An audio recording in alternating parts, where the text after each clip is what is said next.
Explain Bayes' theorem and write down its simple formula. Bayes' theorem is a mathematical rule used to update the probability of an event after we get new information or evidence. It helps us calculate the revised or posterior probability. അപ്പോൾ എന്താണ് base തിയറത്തിൽ പറയുന്നത്? അതൊരു mathematical rule ആണെന്ന് പറയുന്നുണ്ട്. എന്താണ്? നമ്മുടെ probability update ചെയ്യുക. ഒരു ഇവൻറ്റിൻ്റെ പ്രോബബിലിറ്റി നമ്മൾ അപ്ഡേറ്റ് ചെയ്യാണ്. നമുക്ക് പുതിയൊരു ഇൻഫോർമേഷൻ അല്ലെങ്കിൽ പുതിയൊരു എവിഡൻസ് കിട്ടുന്ന സമയത്ത് നമ്മുടെ ഓൾറെഡി നമ്മൾ കണ്ടുപിടിച്ച പ്രോബബിലിറ്റി നമ്മൾ എന്ത് ചെയ്യാണ്? അപ്ഡേറ്റ് ചെയ്യുന്നതിനെയാണ് ബേസ് തിയറത്തിൽ പറയുന്നത്. It helps us calculate revised probability. പുതിയ പ്രോബബിലിറ്റി കാൽക്കുലേറ്റ് ചെയ്യാൻ വേണ്ടിയിട്ട് ഇത് ഹെൽപ്പ് ചെയ്യും. എന്താണ് formula? P of A given B equal to P of B given A by P of A into ഇത് ഇവിടെ ഡോട്ടാണ്, ഇൻറ്റു ആണ് കേട്ടോ. P of B given A into P of A divided by P of B.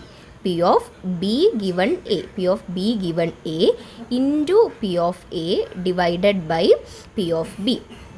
ഇതാണ് നമ്മളുടെ Bayes തിയറത്തിൻ്റെ formula. P of A given B കാണാനുള്ളത്. ഇനി P of B given A ആണെങ്കിലോ, P of B given A ആണെന്നുണ്ടെങ്കിൽ P of A given B into P of B divided by P of A. അപ്പോൾ അതിന് just opposite. അപ്പോൾ ഇവിടെ P of A given ബിയുടെ ഫോർമുലയാണ് P of B given A into P of A divided by P of B.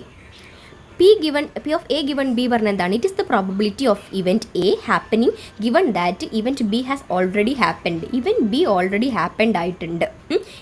അപ്പോൾ event B happen ആയി. അങ്ങനെയാണെങ്കിൽ event A happen ആവാനുള്ള പ്രോബബിലിറ്റി. അതാണ് P of A given B എന്ന് പറയുന്നത്. P of B given A എന്ന് പറഞ്ഞു കഴിഞ്ഞാൽ it is the probability of B happening given that event A has already happen. ഇതിന് തിരിച്ച് തന്നെ ബി ഹാപ്പൻ ചെയ്യാനുള്ള പ്രോബബിലിറ്റി ഓൾറെഡി എ ഹാപ്പൻ ചെയ്തിട്ടുണ്ട്. അങ്ങനെയാണെങ്കിൽ ഇവൻറ്റ് ബി ഹാപ്പൻ ചെയ്യാനുള്ള probability. P of A and P of B are independent probabilities of A and B happening. P of എയും P of ബിയും A happen ചെയ്യാനുള്ള probability, B happen ചെയ്യാനുള്ള probability. In business it is highly useful. For example, a manager can use it to find the real probability that a product will succeed after looking at the results of a small test marketing campaign. അപ്പോൾ ഒരു marketing ക്യാമ്പയിനൊക്കെ നോക്കിയിട്ട് ഒരു പ്രൊഡക്റ്റിൻ്റെ success മനസ്സിലാക്കാൻ വേണ്ടിയിട്ട് നമുക്ക് എന്ത് ചെയ്യാം? ഈ പ്രോബബിലിറ്റി യൂസ് ചെയ്യാം എന്നാണ് പറയുന്നത് ബിസിനസ്സിൽ. അടുത്തത്, in A class 40% of students failed in statistics, 30% failed in analytics and 20% failed in both. If a student is picked at random, find the probability that they failed in analytics given that they failed in statistics. They failed in at least one of the subjects. അപ്പോൾ നമുക്ക് തന്നിട്ടുണ്ട് 40 students സ്റ്റാറ്റിസ്റ്റിക്സിൽ fail ആയിട്ടുണ്ട്, 30% students കേട്ടോ, 40% students സ്റ്റാറ്റിസ്റ്റിക്സിൽ fail ആയിട്ടുണ്ട്, 30% students അനാലിറ്റിക്സിൽ fail ആയിട്ടുണ്ട്, 20% students രണ്ടിലും കൂടിയും fail ആയിട്ടുണ്ട്. അപ്പോൾ പി ഓഫ് എസ് എന്താ വരിക? അതായത് ഇവിടെ സ്റ്റാറ്റിസ്റ്റിക്സ് നമ്മൾ പി ഓഫ് എസ് ആയിട്ടാണ് എടുത്തിരിക്കുന്നത്, അനലറ്റിക്സിൻ്റെ പി ഓഫ് എ ആയിട്ടും, അതേപോലെ രണ്ടിൻ്റെയും P of S given A. Okay, so അപ്പോൾ നമ്മൾ എസ് ഗിവൺ എ അല്ല, S P of S union S intersection A. നമ്മൾ പി ഓഫ് എപ്പോഴാണ് രണ്ടും ബോത്ത് എന്ന് പറയുമ്പോൾ നമ്മൾ എന്താണ് യൂസ് ചെയ്യുക? എ ഇൻ്റർസെക്ഷൻ എന്നുള്ള ടേമല്ലേ യൂസ് ചെയ്യുക. അപ്പോൾ P of A intersection B, അതായത് ഇവിടെ P of S intersection A, അതാണ് നമ്മുടെ 0.20 എന്ന് പറയുന്നത്. അപ്പോൾ പി ഓഫ് എ എന്താണ്? 40% പറയുമ്പോൾ 40/100 0.40, P of A 0.30 and P of A intersection B അല്ലെങ്കിൽ P of S intersection A എന്ന് പറയുന്നത് 0.20. ഫസ്റ്റ് ക്വസ്റ്റ്യൻ എന്താണ്?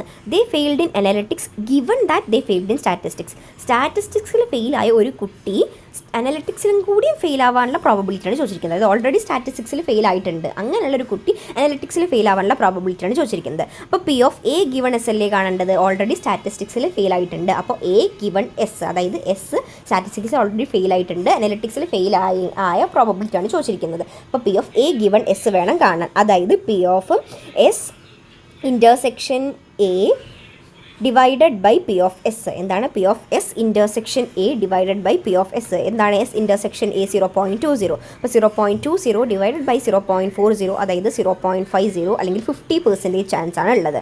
ഇനി ക്വസ്റ്റ്യൻ എന്താ പറയുന്നത് അടുത്തത്? ദേ failed at least one of the subject. ഒരു സബ്ജക്റ്റിലെങ്കിലും ഫെയിൽ ആവാനുള്ള പ്രോബബിലിറ്റി. അപ്പോൾ എന്താണ് വരിക? P of S intersection A.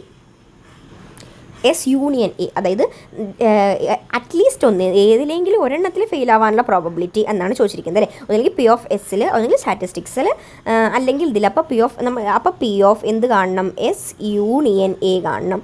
Union A കാണുമ്പോൾ P of S plus P of A minus P of A, അതായത് P of A plus P of B minus P of A intersection B, അതായത് ഇവിടെ P of S plus P of A minus P of S intersection A വേണം കാണാൻ വേണ്ടിയിട്ട്. അപ്പോൾ 0.40 plus 0.30 minus 0.20, അപ്പോൾ എന്ത് കിട്ടും? 0.50. അതും 50% ആണ് ചാൻസ് എന്ന് പറയുന്നത്. State the main properties of a normal distribution curve. Normal distribution curve in the properties.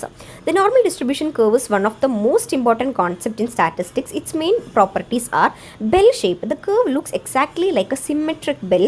The left half is a perfect mirror image of the right half. അപ്പോൾ നമ്മൾ ഇത് ഫിഗർ വരയ്ക്കുന്ന സമയത്ത് ഒരു ബെൽ ഷേപ്പിലാണ് ഉണ്ടാവുക. And that is symmetric. അതായത് നമ്മൾ ലെഫ്റ്റ് ഇപ്പോൾ ഒരു സെൻറ്റർ കൂടെ ഒരു ലൈൻ വരയ്ക്കുകയാണെന്നുണ്ടെങ്കിൽ അതിൻ്റെ ലെഫ്റ്റത്തെ ഷേപ്പ് എങ്ങനെയാണോ അതേപോലെ അതിൻ്റെ മിറർ ആയിരിക്കും റൈറ്റിൽ വരുന്നത് എന്നാണ് പറയുന്നത്. Center point, the mean, median and mode are all exactly equal and sit together at the absolute peak of the curve. അപ്പോൾ മീനും മീഡിയനും മോഡും സെയിം ആയിരിക്കും എന്നാണ് പറയുന്നത്. ആൻഡ് അത് എവിടെ ഉണ്ടാവുക? കറക്റ്റ് എക്സാക്റ്റ് എവിടെയാണ് ഉണ്ടാവുക? പീക്ക് ഏറ്റവും മേലെ, കർവിൻ്റെ ഏറ്റവും മേലെയാണ് ഉണ്ടാവുക. ഇനി total area, the complete area under the curve is equal to 1. ആ കർവിൻ്റെ ഫുൾ ഏരിയ എന്ന് പറയുന്നത്, അതായത് ഇപ്പോൾ ഇങ്ങനെയാണ് നമുക്ക് ഉണ്ടാവുക. ഇതാണ് നമ്മളുടെ നോർമൽ ഡിസ്ട്രിബ്യൂഷൻ കർവ്, ഇങ്ങനെയാണ് വരിക. അപ്പോൾ ഇപ്പോൾ ഈ സൈഡിലുള്ളതും ഈ സൈഡിലുള്ളതും ഈക്വൽ ആവും. അപ്പോൾ ഇതിൻ്റെ ഫുൾ ഏരിയ, അതായത് ഇവിടെ മുതൽ ഇവിടെ വരെയുള്ളതിൻ്റെ ഫുൾ ഏരിയ എന്ന് പറയുന്നത് 1 ആയിരിക്കും എന്നാണ് പറയുന്നത്. എന്തായിരിക്കും? 1 ആയിരിക്കും. This means exactly 50% of the data lies on the left side of the mean and 50% lies on the right. അതായത് ഇതാണ് നമ്മുടെ സെൻറ്ററെങ്കിൽ 50% ഇവിടെയും 50% ഇവിടെയാണ് ഉണ്ടാവുക എന്നാണ് പറയുന്നത്. ടൈൽസിൽ എന്താണ് പറയുന്നത്?